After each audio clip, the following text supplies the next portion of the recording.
Welcome to the Daily Horror Habit, the horror movie review podcast for horror fans and fanatics alike. I'm your host, Jay Krieger, delivering horror movie reviews and discussions of both classic and current films every Monday, Wednesday, and Friday for your twisted pleasure. Please be aware that episodes may include spoilers, and as always, I hope you enjoy. Welcome to another installment to my year-long Masters of Horror celebration, in which I'm joined by a guest every Friday to chat about one of their favorite films from our month's featured director. For the month of May, we're honoring the haunting horrors of Mike Flanagan, the man behind the likes of the isolation horror of Hush, the supernatural terror of Oculus, and countless Stephen King adaptations, such as today's focus, that being Gerald's Game for Netflix. Gerald's Game is a film that is a display of Flanagan's prowess as the current de facto go-to man on adapting King novels onto the screen. Co-written by Jeff Howard, Flanagan takes this simple premise, a woman handcuffed to her bed after her spouse suffers a heart attack, and applies an introspective psychological angle. Now it's a race against time as Jessie must outlast dehydration, starvation, or the hungry dog that stalks her, waiting to see if her mind or body will break first. Flanagan is able to make a multi-layered and personable tale, which on paper sounds like it would last all of 15 minutes, but stretches it out into a terrifying feature as only he can. And to break down the psychological and isolation horror of Gerald's Game is returning friend of the show, Will. Will, welcome back to the show, man. Hey, man. Thank you for having me. No problem. I've enjoyed having you on so much, and today we get to talk about a favorite director of yours, and one of mine as well, Mike Flanagan, yeah. Right? It's he's the focus for this month, and you have picked Gerald's Game for us to talk about, which is currently streaming on Netflix for anybody that's interested in checking out a movie that I'm surprised works so well, right? I mean, when you think about that premise, it's so simple, but it's one that if somebody that was not nearly as capable kind of tries to tackle, it just becomes a movie about a woman in a bed. But Mike Flanagan is able to make it so much more than that. It's one of those movies that's really easy to sell. Like, you could sell it in like 2 sentences, but you're like almost hesitant to like recommend it because of how like insane it is. Like, it's so like high octane, trauma fueled, and so like you're recommending it because it is an amazing movie, but you're just like, get ready for it. Considering how simple the premise is, like you said, and how easy it is to kind of summarize.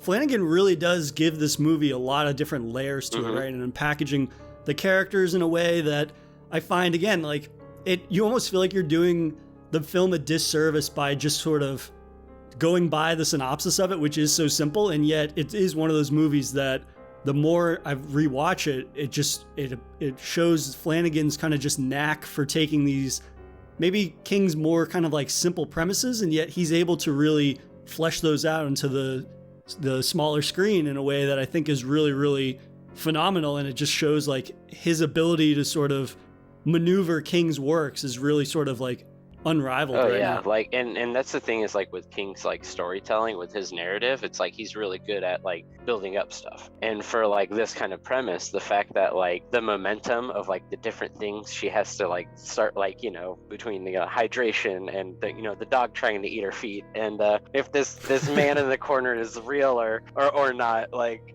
I do appreciate that like in the first 20 minutes she already loses her mind. I'm like, this is so realistic. Like, in that sense, like the fact that she already snaps. I think before we kind of get too much into Gerald's Game, I'm curious, like, what is the first movie that really introduced you to Mike Flanagan and his body of work? It was actually Gerald's Game, believe it or not. Oh, yeah, because I was already familiar with the story and the novel, and I had never read it. And it was actually when this got announced. And I knew that he had already done horror prior, and I'm like, okay, I'm always down for a Stephen King adaptation. And that's when I actually bought the book, and I read it, and I was like, oh my gosh, how are they going to adapt this? And so my first introduction with Flanagan was Gerald's Game. Perfect. That's a perfect primer for our chat. I mean, it really is, not that I'd read the novel, but just based off of sort of like the synopsis and what I knew about it going in, it really is a daunting task to try to adapt that, right? How do you make a woman trapped in a bed entertaining and horrifying and more than just sort of that simplistic premise, and then stretch that out into like 105 or whatever minute movie? Yeah.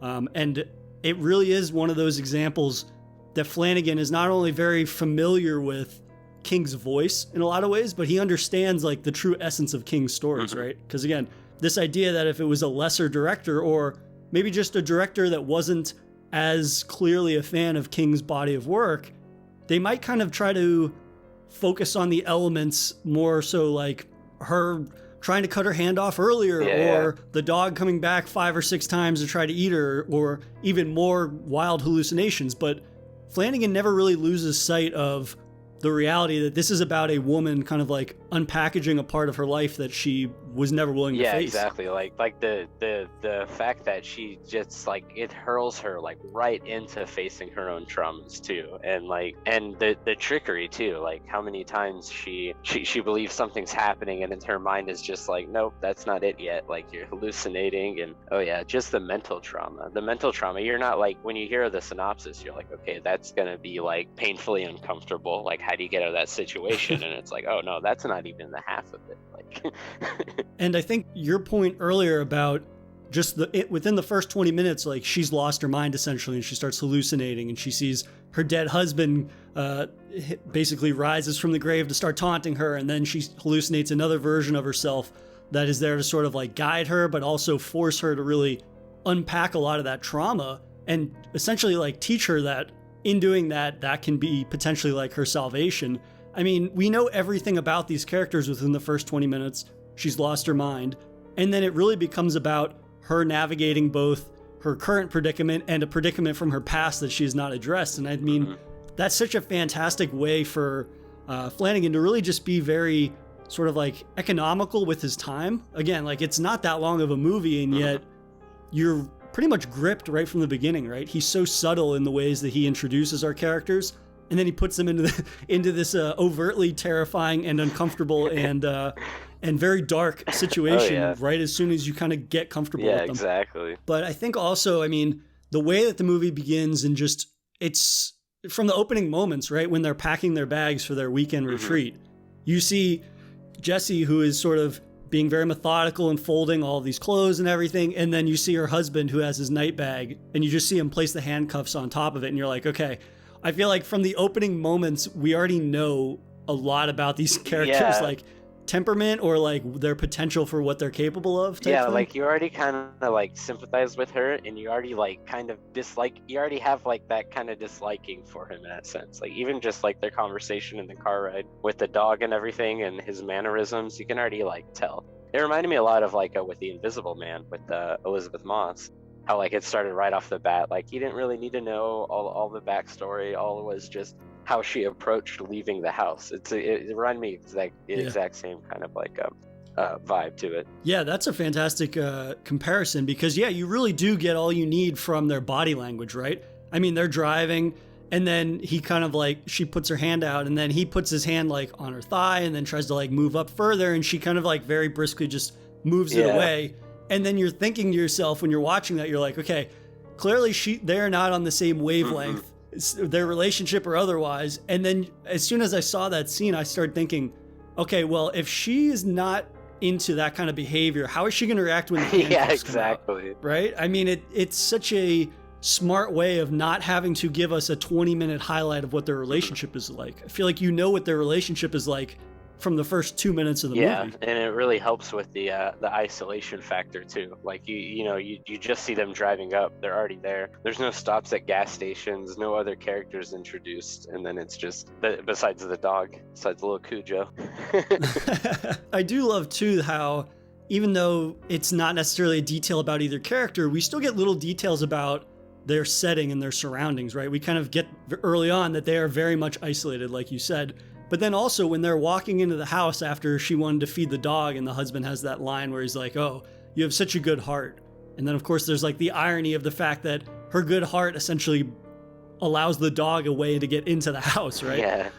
Also like the little slow motion shot when they walk into the house of leaving the door open, which at first you're like, okay, this seems like such an inconsequential little moment to highlight.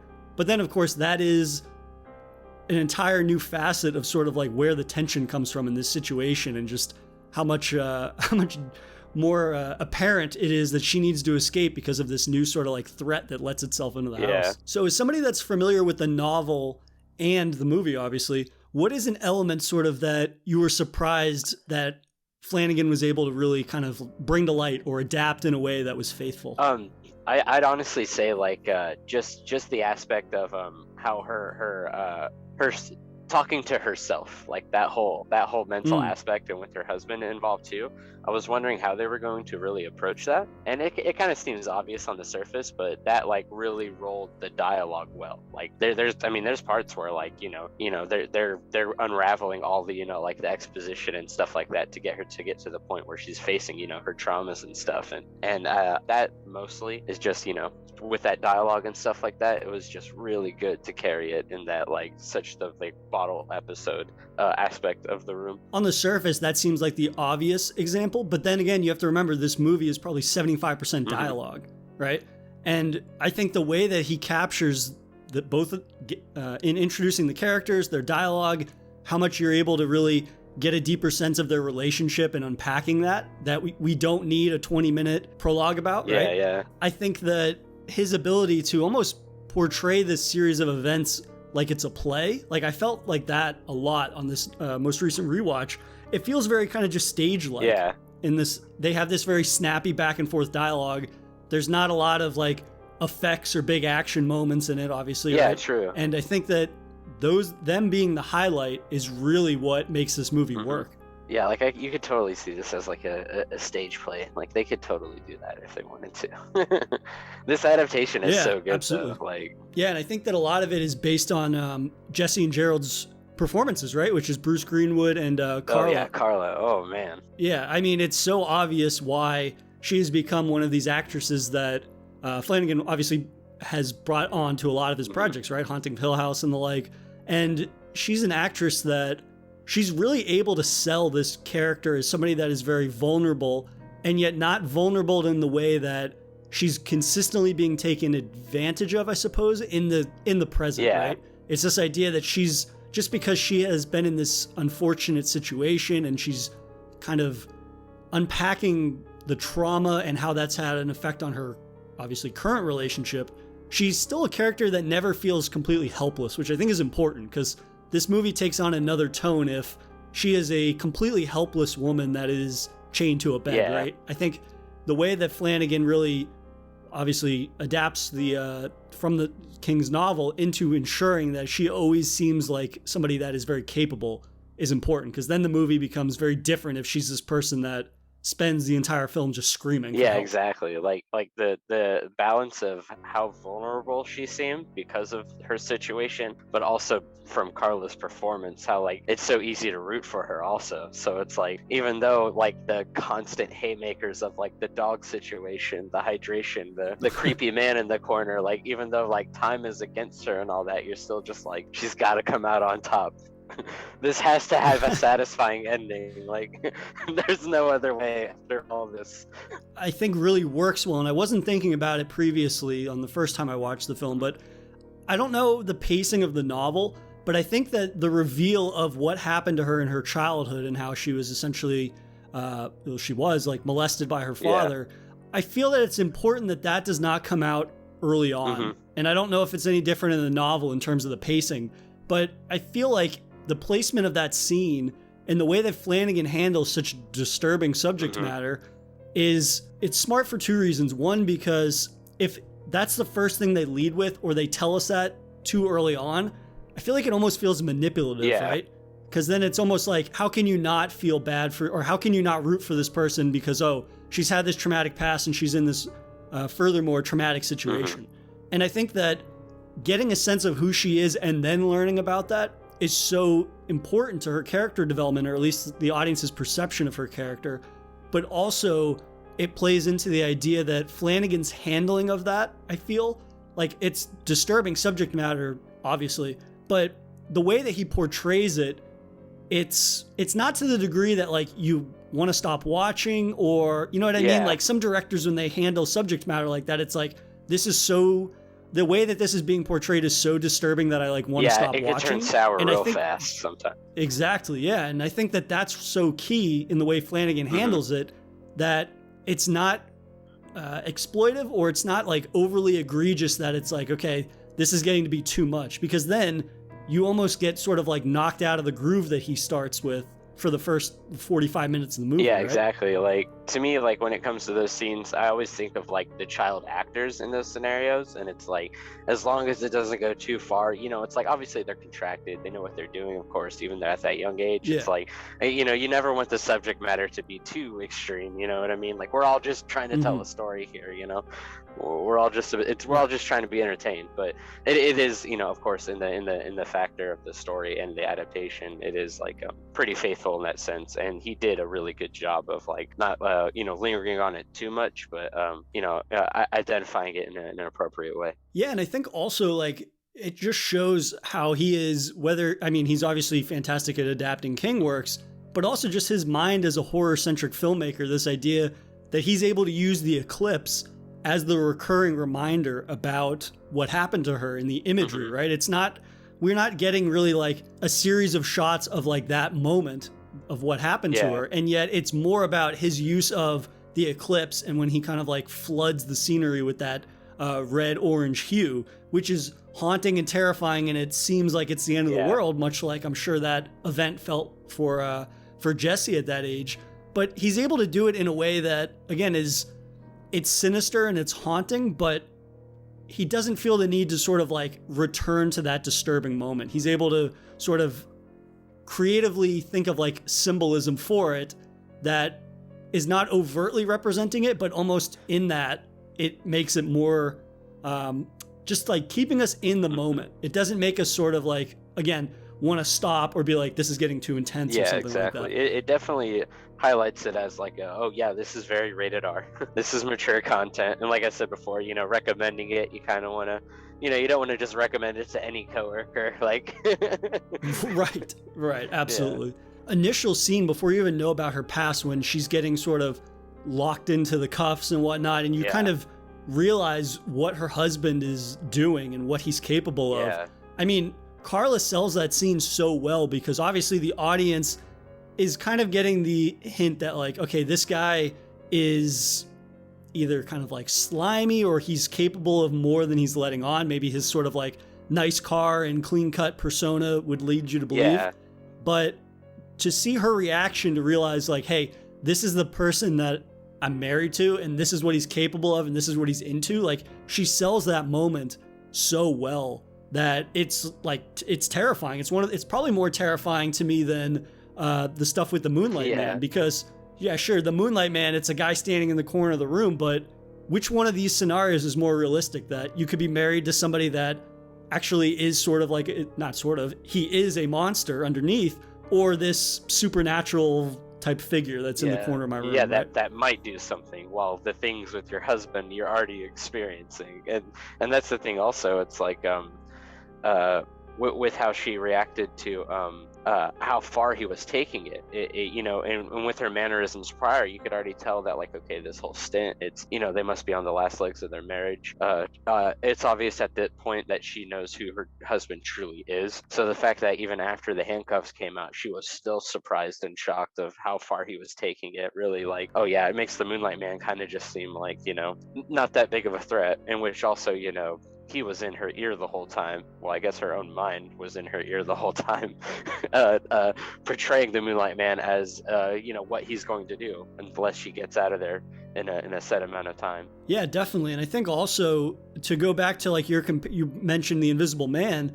I mean, the part of what made the most recent Invisible Man work so well for me is this idea that it's like, okay, it's not very likely that somebody's ever going to have an invisibility suit, but it is more likely the horrors of their relationship is something that is very much grounded in the reality. And it's like one of those conversations that people find uncomfortable, but it's like, that's been a reality for a long time now. This idea people are in these toxic, controlling relationships. And likewise with Gerald's Game, I think it shows like there are these very real people out there that are capable of doing these horrific things to people and raping their spouses and all of these disturbing and horrific acts.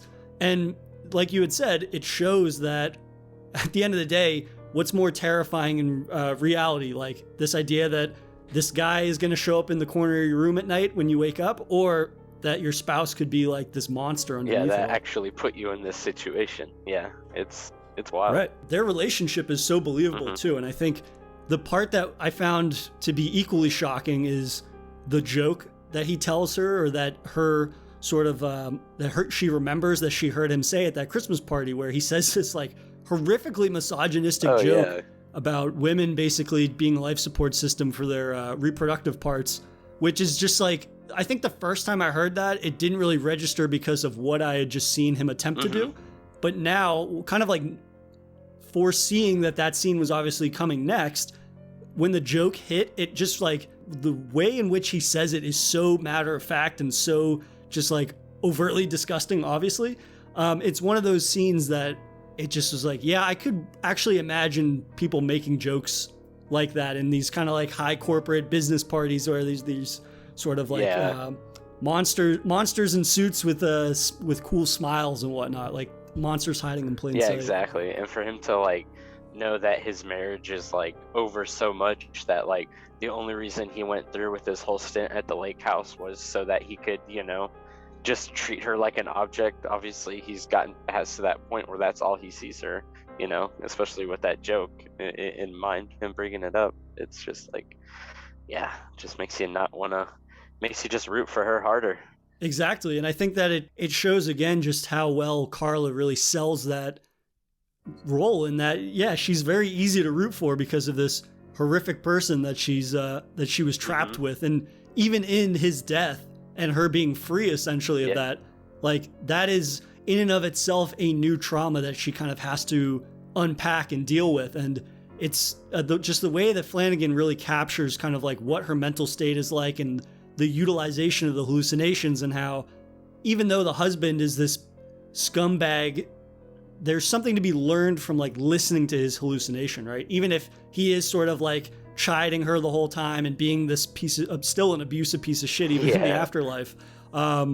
It's just interesting how like something is learned from each of the hallucinations. It's not really this, oh, let's just have him say horrific shit the entire time, which he definitely does for part of it, but that character is utilized for more than that. Exactly. He's basically like the one that instigates her to be prepared to like face traumas now. Like she already, you know, with her father, it's something that's past that she, you know, obviously still has to face. And it's like what with her and her husband, it's like the most in focus hurdle at that time. So it's like, yeah, he's like egging her on, but that's what makes it so.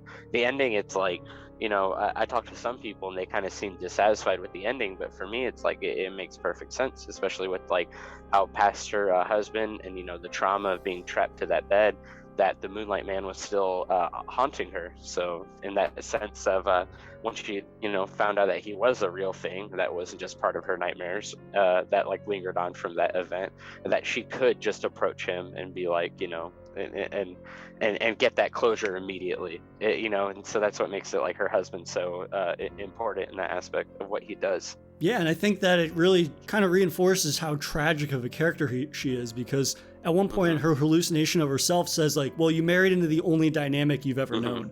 And I think that that's something that's a line that could maybe be lost on some people, but at the same time, like when you rewatch the movie, you really sort of, it strikes you in a different way, because it's just like, well, this isn't just thinking about the past and this current event. Like this has been essentially a cycle that never ended, right? It's just kind of like a different form of abuse, or it's trading out this sort of negative archetype that through trauma has been drawn to in a way. And it kind of just shows how like one event as a child and how traumatic it is, if it's not dealt with by the proper people, like it can really derail people's lives. And I think that's obvious.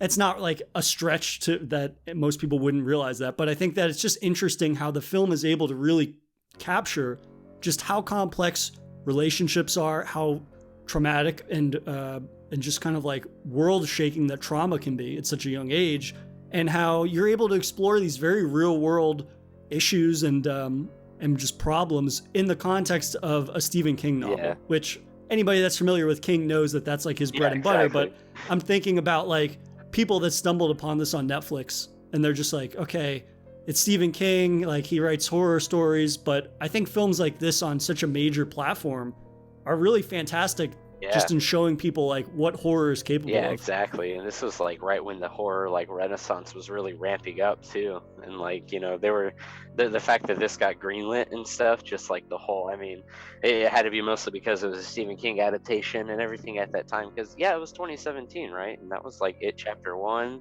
And oh yeah.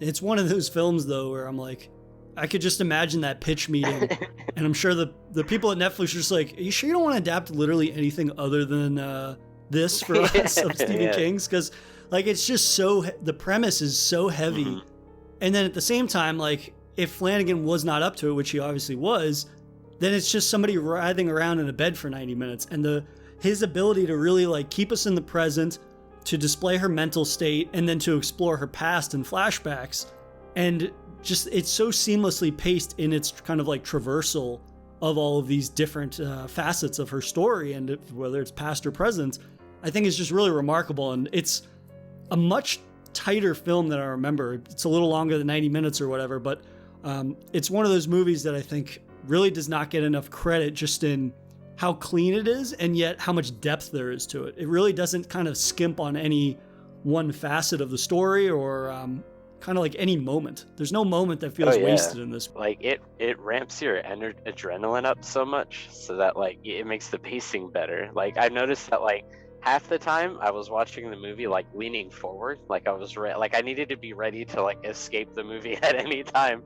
Especially it was like my second rewatch, and then like the other half of the movie I spent just like pacing, and at that point it was like the whole third act, because when it gets to the point with the hand and her getting out, it's just I knew it was gonna get me again. Because the first time I saw it, I was actually like I got really lightheaded, and I had to stop the movie, and I stopped it. I drank some water, and I decided to just go to bed, and I finished it the next day. Like that's how hard it hit me. And so like today when I watched it, I realized I hadn't eaten yet, and I'm not going to eat while I watch this movie, especially when I know it's what's coming up. And so like just during that part I was just pacing my living room like, oh god, she's selling it so well. It's not even like the effects either. Like we're not talking the prosthetic. It's like her grunts, her screams are just like, she sells it so dang well. Like, yep, if you had to do that, that's what it would sound and look and feel like, I bet. Yeah, and I think that also I think it's so precise when the sort of degloving scene happens, right? Because if you try to have a moment like that too early on, it almost doesn't feel earned, right? And at this point, we're rooting for her to the degree that it's like, yeah, this is like the final test to see if she can actually escape. And that scene is so important as soon as she like gets her hand out after she's basically ripped it off. Because the entire time I'm watching that scene, I keep dreading that this is another dream sequence, right? Yeah, exactly. Because she has that escape fantasy early on where she like rips her hand out of it, and then she rips the bed pole off, and then she's able to slide the other handcuff off of it and just run out of the room. And then her husband's like, do you really think that happened, essentially? And then she realizes, oh no, I'm still in the bed. Yeah, that part was just like, that was pure torture. Like her mind was really playing tricks on her. But the scene I think that even gets me more is in terms of like the tension. Obviously with the degloving scene, and she has to like break this glass, and then she has to essentially slit her wrist just enough so she can pull her hand out, and it's obviously gruesome and disgusting. But the first scene when she needs the glass of water that's on the stand above her head, or the shelf above her head, like that scene, I found myself kind of like you said, I was like holding my breath for that scene, because if she just barely makes a mistake or it slips, then she's dead basically. That is just such a sort of like nail biting scene, and the best nail biting scenes are the ones that are people doing mundane things that have high stakes, right? I mean, it's just her getting a glass of water, and yet the stakes are so incredibly high because if she doesn't succeed, she's dead. It's like a massive attention to detail, like to like the only few things that she can control in that moment. And so there's like the payoff, the risk is like so much higher. Yeah, and I think, and you're bringing up like small details, the way that she makes the straw, I'd completely forgot, because I was like, oh, she got the glass of water, she can drink it. And then of course the dark irony is that she can't reach her mouth with the glass, right? Because there's not enough slack in the chains. But then she has this sort of traumatic memory of, again, her husband queuing up to have his rape fantasy. And then he mentions a line of dialogue again where it's, I love this slip on you. And I was like, oh, are we just going to have to be exposed to like this traumatic scene again? But no, there's a meaning behind it, because then that triggers in her mind, oh, I took that tag off and now I can turn that into a straw. Yeah. Like, I love the use of the callback that actually serves a purpose, obviously, in the greater narrative. And it shows just Flanagan's unwillingness to really, to use trauma in a way that feels exploitive for the sake of being so. There's always a meaning behind it. And I think that that's very important. Yeah, very creative too. That was one of those scenes where I was like, holy shit, how did I forget that moment? Yeah. Because it is such a creative solution to a problem that, again, if it had been any other filmmaker, they might be like, well, you know, maybe there is more slack in the chains than we thought. Yeah, it was in that moment where she's like telling herself, like, don't drop it, like, don't give up. And I was just like, I would give up. Like, and it, like, I feel like I had that thought as much in this movie as I did when I watched The Martian.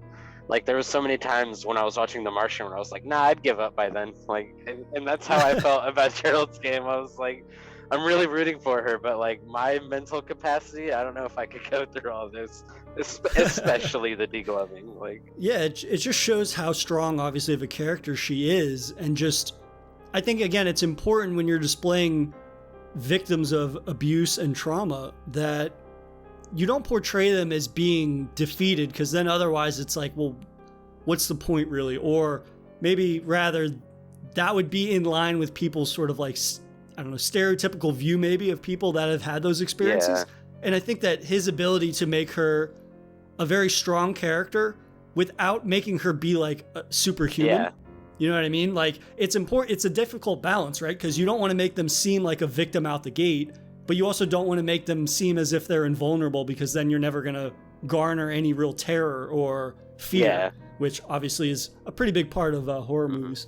Yeah, and that's what kind of makes it easier to recommend, because you know with this movie it really does give her like the room to like get all this closure, and like even though you go through all this insanity, this absolute nightmare that I don't wish upon anybody, by the end of it you're just like, man, she's like probably the strongest person ever, like in the King universe now, like easily. The way that Flanagan handles that balance of portraying her character, sort of the obvious immediate plight of being trapped in the bed, her past, but also his sort of the tame use of scares, or maybe his more restrained handling of scares. There aren't a lot of like traditionally scary moments in the film, right? I think there's only a couple, but they come at such a key time. Yeah.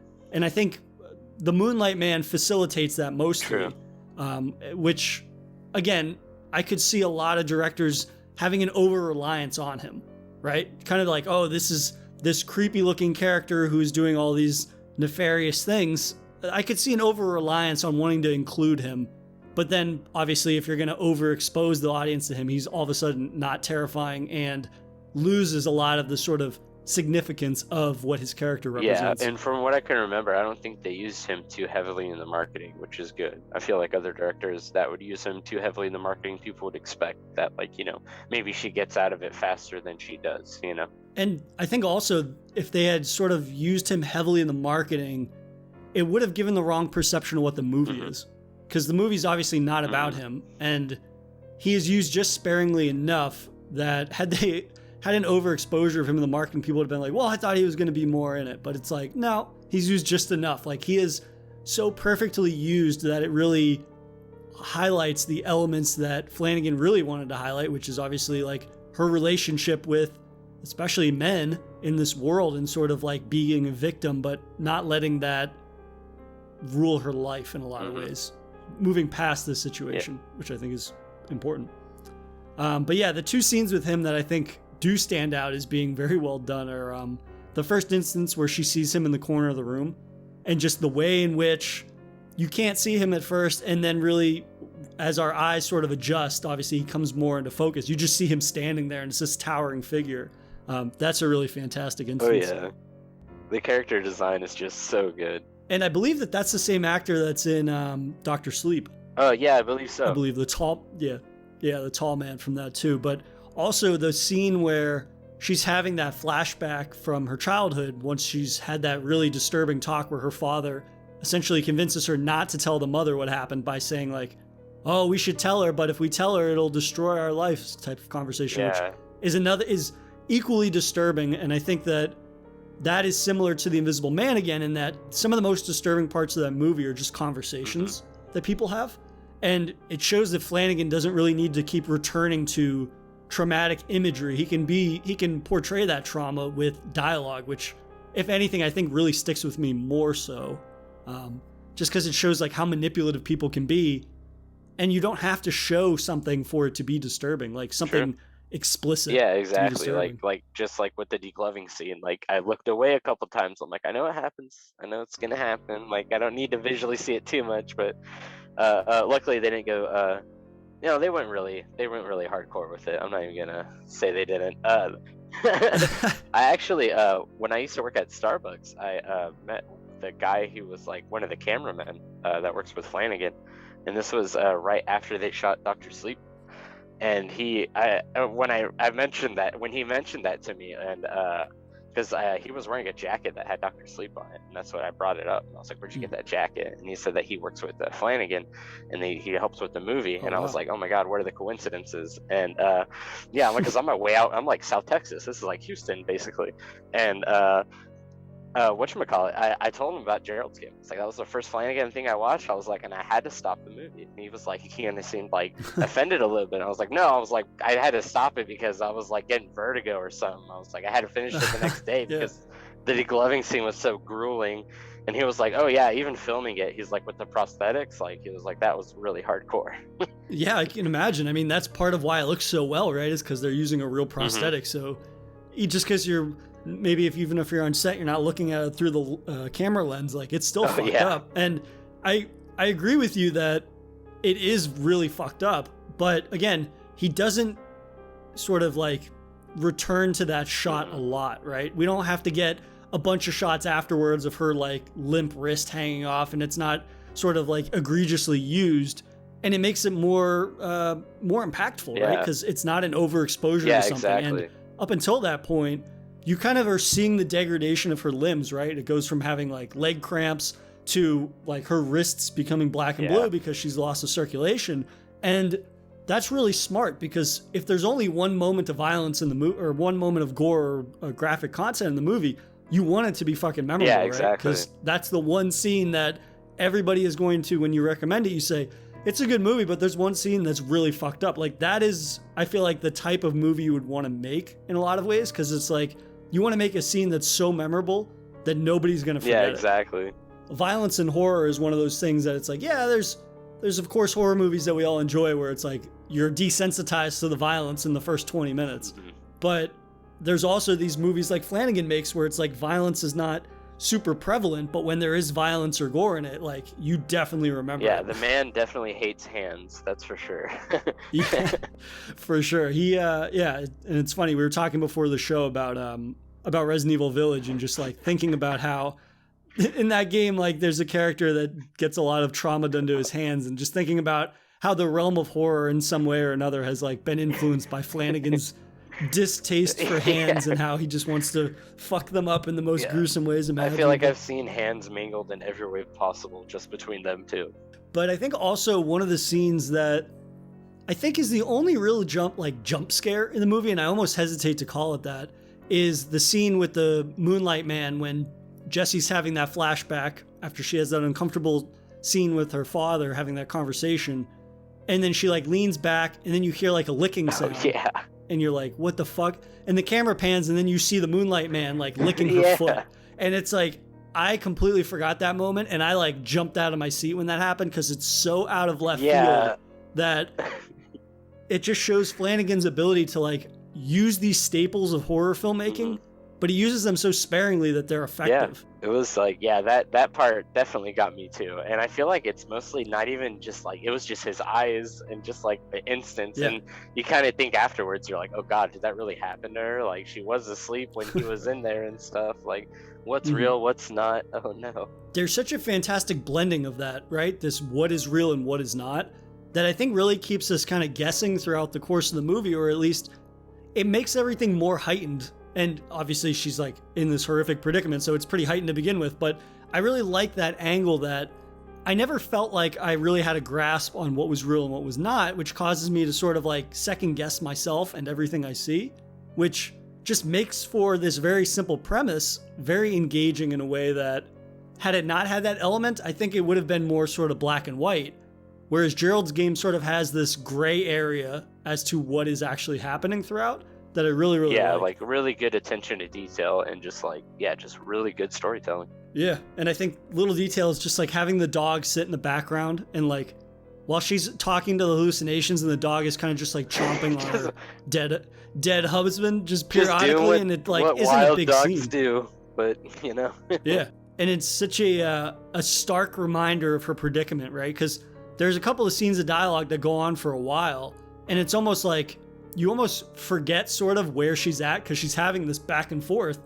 But then immediately it snaps to the dog and he's like licking his chops and he's chewing on bones and he's all bloody and shit. And you're just, oh no, she's still trapped in this batshit insane predicament that does not seem to be getting any better. But yeah, I mean, when you're thinking about Gerald's Game, what is the scene for you that probably stands out the most other than like the degloving scene? Or maybe it's not even a scene, but an element of the film that you think makes this the standout from Flanagan's other films?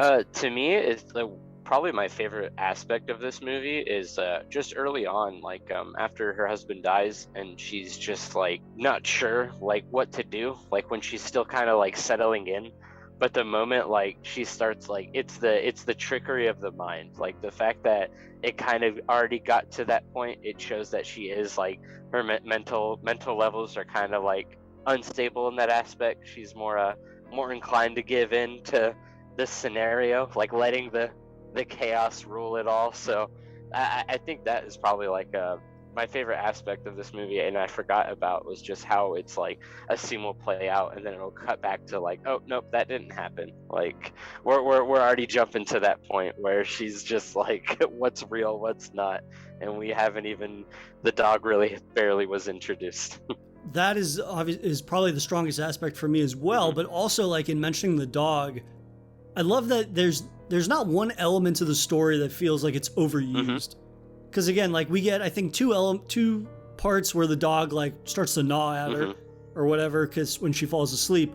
But again, like that's two very brief scenes, and it never becomes the focus of any scenes. There's never any really prolonged fight with the dog because that would draw attention away from her, right? And I think that he's so smart in, again, like getting at the core of all of King's, the majority of King's work, in that the characters are front and center. And again, that's like a very obvious thing to say, but at the same time, how many directors really abide by that all the time, or to the degree that they should, right? Because I think this movie does not work if you try to make it about the scenario or the scene or the setting itself. It's always has to be about her, because that's the most interesting part. Otherwise, this is like a 10-minute short. Yeah, right? Exactly. And and it is really all about the pacing and the fact that like every about 10 minutes or so is like another scenario that like she has to continue to deal with. It's nothing is being absolved really, besides her like getting in control of the water. But then it's also about preservation of making sure it lasts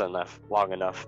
So it is just like I said, it's like constant like haymakers of just like, oh, here's all this situations you got to deal with on top of the fact that you're handcuffed to a bed in the middle of nowhere. Yeah, and a scene that actually I just remembered that is really fucking chilling from the beginning of the film is when it's probably like the first 30 minutes when she realizes like, okay, he's dead, and then she starts screaming for help. And then the camera like pans out from the bedroom to the living room to the front of the house and then like down the street to show us that like nobody can hear her screaming. And again, it's such a brief moment, but it really sort of like encapsulates her terror. And that's more effective than having her scream for like 10 minutes or whatever, in terms of just like having that be a recurring thing. Flanagan's really able to summarize what the emotion he wants to really evoke in a way that is very economical, again, with time, I think is really a strength of his as a filmmaker. He wastes not a single minute of this movie, I feel like. And this is a movie that, had it been, like, it's not that much longer than 90 minutes, and yet, if it was another filmmaker that tried to divert the attention from the primary character, then we would have gotten so many more sort of scenes where it's like, was that really needed? Do we need another 15-minute scene of her like writhing around or screaming her head off? No, because ultimately it's more interesting to get to know her. Yeah, exactly. And as somebody that's read the novel, I'm curious, are there any elements of the novel that are actually, that the film maybe doesn't capitalize on? Because we've said like how well of an adaptation it is, but are there any elements that the film maybe doesn't get right or doesn't portray faithfully to the novel? Not that I could remember. It has been like maybe like, you know, close to like 4 years since I've read it. But one thing that it does I did bring up while I was doing this rewatch was just how her husband dies, because he starts to kind of like have the heart attack in the middle of a conversation, like in the middle of a sentence. But in the book, it's actually she like kicks him in the balls and then kicks him in the chest. Like she's really defending herself way more. Like he really does. In the book, it is way more like graphic in that sense of how much he comes on to her. So I do like remember how they didn't make it, obviously it's still very, you have so much disdain for him and how he's approaching this matter, even though she's being completely serious on how she doesn't want to continue going forward. So they still did a very good job of getting, you know, wrapping that up in the sense of how he passes away. Yeah, you know, the one thing I would think maybe the reason that that's the part that maybe was not, or that was altered for the film, is that if we had to watch him be even more aggressive, you know what I mean? Like if it gets to the point where he is physically like beating her or something to that extent, it might be kind of difficult to have to be in that character's presence for the remainder of the film. Exactly. You know what I mean? Like they do such a good job of establishing early on that this guy is a creep and then he is clearly a piece of shit rapist, that it's like, yeah, you obviously, nobody can sit through this movie and have anything but disdain for this guy who's a scumbag. And yet, if it was taken if it was more elevated than what was portrayed, I feel like I would not even want him to be in the scenes that we were watching almost. Like he's in the next hour of the movie or whatever. And it's like, that might actually be kind of difficult to watch then after a while for some people. So I think Flanagan, again, he finds this sort of like even balance of everything, right? He's able to tackle super disturbing subject matter, have something important to say about it, have a character that overcomes that, and yet he never feels the need to like throw these explicit moments in our face that might feel like too much for what he's trying to do. Yeah, exactly. It's very trauma heavy, but it never like gets to the point where it's like trauma porn. You know what I mean? Like it's never getting to the point where it's just overtly excessive, and that's what makes it so much of a better of story, and that's what like makes it to the point where you looks like you can actually adapt this into film and do it right. Yeah, absolutely. And I think this definitely serves as one of the best examples of his filmography, I think, in terms of just showing like somebody that is cognizant of what is the important elements of this King novel. But then it also shows like his ability to adapt something in a way that this story should not be as adaptable as he made it, right? I mean, the fact that he's able to apply so many different important facets and layers to this story that is very simple on the surface, I think is really, it's remarkable on a character level, but also he's able to have little bits of horror in there that don't necessarily feel like they're disingenuous to the real drive of the story, right? I think had he kind of like had a lot of these sort of traditional horror moments in it, it almost sort of does sort of a disservice to the overall tone and message of the movie in some ways. But yeah, I mean, this is a fantastic introduction to Flanagan for you if this was your first. And I mean, it definitely made the hype for Dr. Sleep way better, like because I had already read Dr. Sleep, very familiar with it, loved the book. And so when I found out that he was adapting it, but also he was kind of bending the Stanley Kubrick universe into it, like switching up the ending from what I had heard like early on, like this is like even when during production that I heard that they were doing that, I was like totally down for it still. I was like, okay, if you can still adapt Dr. Sleep into this, to how good the book is and how good the story of Abra is, and then also intertwine it to the film, like that would be, and then of course he knocked it out of the park with that as well. So basically anything with Flanagan stamped on it, I'm definitely there day one. Yeah, absolutely. I mean, he's a filmmaker that I think with everything, whether it's an adaptation or whether it's an original, he really leaves this sort of unique mark on it that it's sort of difficult to sort of pigeonhole him into any one sort of pillar of horror, right? He's just very, he's very cognizant of like the root of the story that needs to be told, and he's able to really apply just this kind of like haunting aura to everything, whether it's, again, this adaptation or if it's an original screenplay. And he's a director that from the first time you watch him, like, I feel like for most people, like, you're just a fan from the jump. If you enjoy that film, like, there aren't many films of his that aren't in line with his own sort of like unique horror sensibilities, that they work really well for me, and I'm glad they work as well for you. Yeah, exactly. But hey man, this was a blast talking Gerald's Game. Yeah, for sure, man. Anytime. A film that I think I'm always surprised that it works as well as it does, but it's definitely one that I'm glad Flanagan was at the helm of. Oh yeah, absolutely. If you enjoyed this episode, please subscribe to Daily Horror Habit on your preferred streaming service, and follow the show on Instagram at Daily Horror Habit and on Twitter at Daily Horror Pod for episode updates. Thanks again for listening, and I'll see you guys next time.